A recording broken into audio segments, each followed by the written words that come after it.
तो आप सभी का स्वागत है और हमारे साथ बात करने के लिए उपस्थित हैं। घिरोर विधानसभा जब थी तो वहां से 2 बार की विधायक, सैफई परिवार की रिश्तेदार और इस समय भारतीय जनता पार्टी से जो उम्मीदवार है उनकी माताजी बात करने के लिए उपस्थित हैं। जानने का प्रयास करता हूं, क्योंकि अभी तक सियासी गलियारों में चर्चा थी कि माताजी चुनाव प्रचार नहीं कर रही हैं। लेकिन अब देखने वाली बात यह है कि डोर टू डोर जाकर और घर-घर जाकर, क्योंकि ये परिवार की तरह लोगों को अपना मानती हैं, क्योंकि जब ये विधायक रहीं तो लोगों से आत्मीय जुड़ाव रहा। बुआ जी के नाम से फेमस है और पूरा क्षेत्र, पूरा गांव-गांव में सब लोग बुआ जी कहते हैं। सबसे पहले तो आपका स्वागत है। बहुत धन्यवाद। जी। सबसे पहला सवाल, किस तरीके का माहौल है? क्योंकि सियासी गलियारों में अभी तक जो चर्चा थी कि आप क्षेत्र में नहीं हैं, लेकिन अब दिखाई दे रहा है कि आप निरंतर डोर टू डोर जा रही हैं।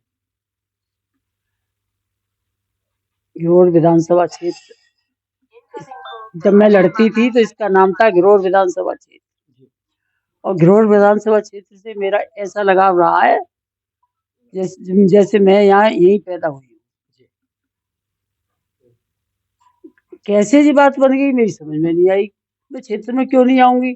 मैं लूली हूँ क्या लंगड़ी हूँ कि मुझसे बोला नहीं जाता है कि मैं यहाँ की बहुत मतलब अपने क्षेत्र के लोगों की अ, मतलब एक बच्चे की तरह मैंने अपना क्षेत्र पाला है।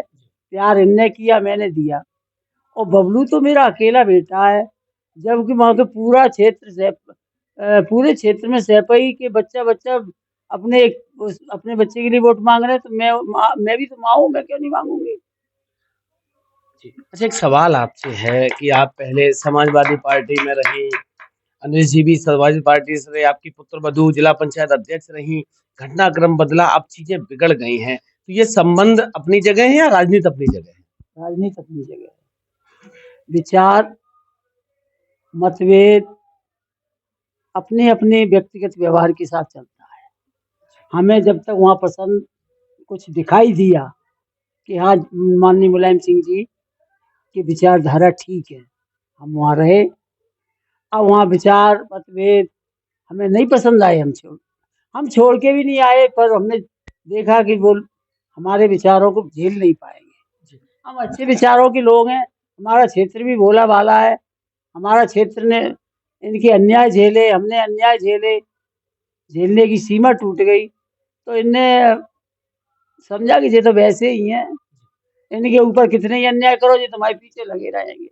क्या अंतर आप महसूस करती हैं नेताजी की राजनीति में और अखिलेश जी की राजनीति में? कोई समय था कि नेताजी की बात में, कथनी में, करनी में कोई फर्क नहीं था। जैसे जैसे पार्टी के दिन बढ़ते गए, काफी बदलाव आया।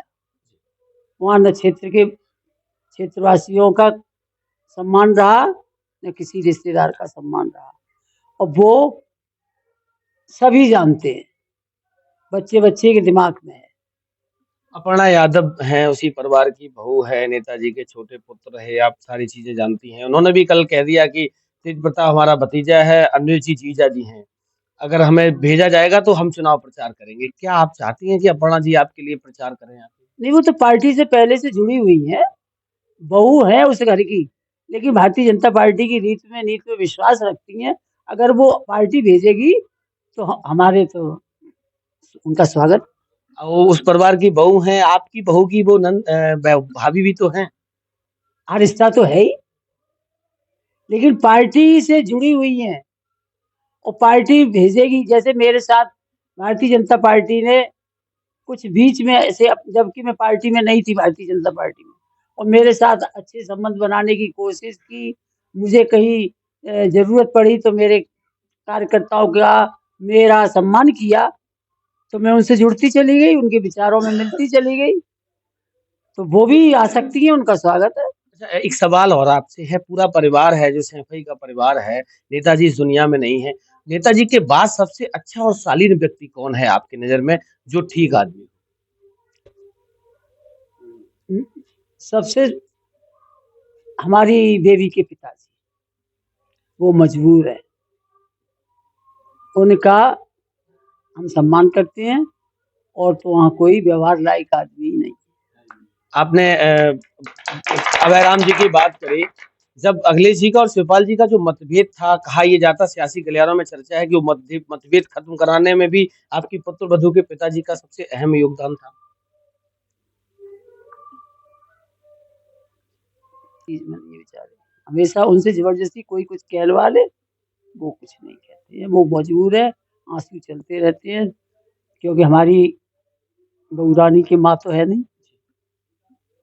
उनका तो कहीं कोई रोल नहीं है। जबरदस्ती कोई बैठ के भले ही बोलवाए, कोई बात गलत या कैसी भी कराए, वो अलग आदमी है, वो राजनीति में नहीं है, वो तो अपने अलग है, उनके बारे में कोई बात नहीं है।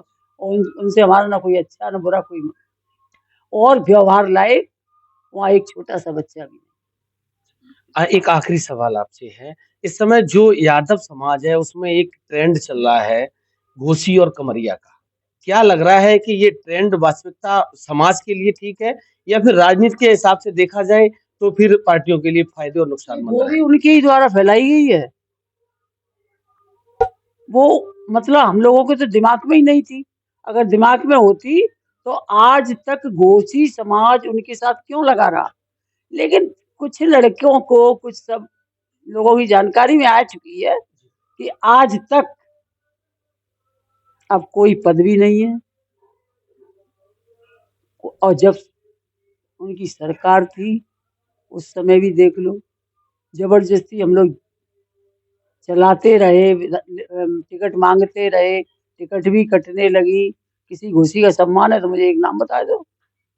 अगर आपको अखिलेश जी कहें या परिवार, अगर अखिलेश जी, शिवपाल जी, चूंकि परिवार के बड़े, अगर आपसे कहें, यहाँ तक कि आपके पुत्र वधू के भाई अगर आप लोगों के पास आए कि चलिए पुरानी चीजें जो हो गई अब सब खत्म करके सब लोग साथ आ जाते हैं, संभावनाएं ऐसी हैं भविष्य देखिए, अब बात खाली बबलू की नहीं रह गई। अब मैं निकली हूँ क्षेत्र में, अब मैं इन लोगों को एक रास्ता बता रही हूँ कि अपने सम्मान की लड़ाई लड़ो। किसी समय उसी भारत में रहने वाली झांसी की रानी भी थी जो अंग्रेजों से लड़ी थी, तो वो भी अपने परिवार को बटोरे बैठी रहती, अंग्रेजों से समझौता कर लेती। अब मैं अकेले बबलू के साथ समझौता कर लूं और लौट के वहीं पहुंच जाऊं उसकी ससुराल में, तो ये मेरे लिए मुझसे कोई बात नहीं कहने देगा, ये इतिहास नहीं बनेगा। मैं इनकी सम्मान की लड़ाई लड़ रही हूँ। कभी इनसे पूछा जाए, ये बात झूठी बात नहीं है कि आज मैं बबलू के लिए वोट मांग रही हूँ। ये कई जगह मैंने ऐसे बात हो चुकी है मेरी कि अपनी पहचान करो। जो अपमान हुए हैं, बहुत लोग जुड़े हैं, में एक आध बच्चा तो उनसे जुड़ा है, मैंने थोड़ी कोई घुसी जुड़ा ना हो, क्योंकि वो देखिए कुछ चीजें ऐसी होती हैं, बहक जाते हैं, ये भी सामने आएगी बात। एक बच्चे को जी कहेंगे तू 2.5 लाख रुपया 5 लाख धर ले, बस्ता लगाई दिए हमारो, तो ऐसा कभी कभी हो जाता है, मजबूरियां हो जाती है। लेकिन इनकी सम्मान की लड़ाई में लड़ती रहूंगी, चाहे बबलू ही मुझे छोड़ के चला जाए, मेरी कथनी करनी में मेरे जीते जी फर्क नहीं। किस तरीके। और कई बार प्रस्ताव आए थे बीच में कि आपको कभी टिकट दे दी जाएगी, आप मान जाए।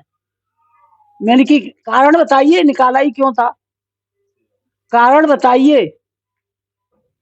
मुझे मेरे क्षेत्र को मुझे अपमानित क्यों किया था। क्षेत्र मेरे बापोती नहीं है, पर मेरा जे घोसी वोट मेरी बापोती है।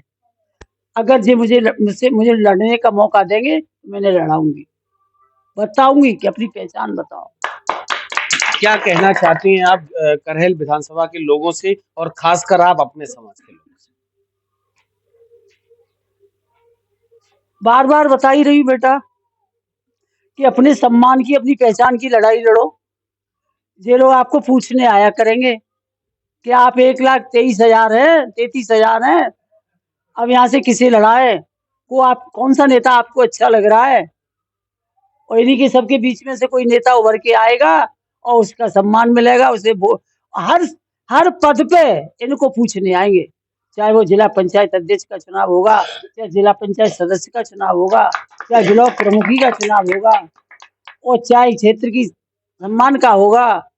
कोई झगड़ा हो जाएगा कि भैया सब लोग इकट्ठे हो लो, घुसियों का संगठन बहुत है। हालांकि हमें सब जातियों का वोट मिल रहा है, हमें ऐसा कहने में भी अच्छा नहीं लग रहा है, कि हमारा, लेकिन बहुमत तो इन्हीं का ज्यादा है।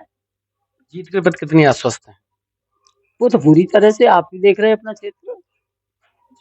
बहुत बहुत धन्यवाद। हमारे साथ थी अनुजेश यादव की माता जी, जो 2 बार घिरोर से विधायक रही थी। अब देखने वाली बात ये होगी कि जिस तरीके से आप देख रहे हो देर रात्रि तक घर घर जाकर, चूंकि पुराने लोग अभी भी जुड़े हुए हैं, तो देखने वाली बात होगी कि जनता का जनादेश किसके साथ रहता है। और लगातार आप लोग मेरे साथ बने रहिए। बहुत बहुत धन्यवाद।